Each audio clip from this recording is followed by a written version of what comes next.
Em dic Helena Capdevila, vaig arribar al barri de Sant Pere Màrtir fa uns 8 anys.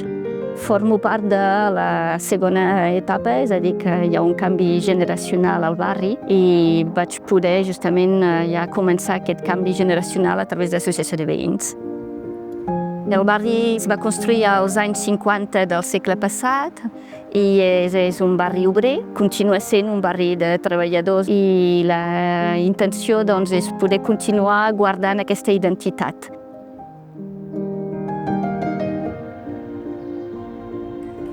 Vam crear la comunitat energètica. Ens agradaria també en altres fases poder fer el tema de la mobilitat. I ara estem treballant en un tema de jardineria i renaturalització de patis de les cases i dels parterres del barri.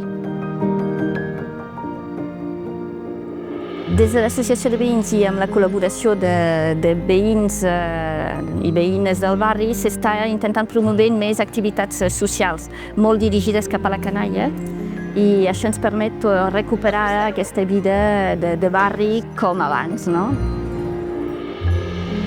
La plaça és l'espai on normalment fem tots els actes i totes les trobades de veïns i veïnes. I després també el fet que siguem un barri que està construït sobre la falda del volcà Montolivet fa que siguem una mica a la frontera entre el que és la ciutat pròpiament dita amb la reserva natural del volcà.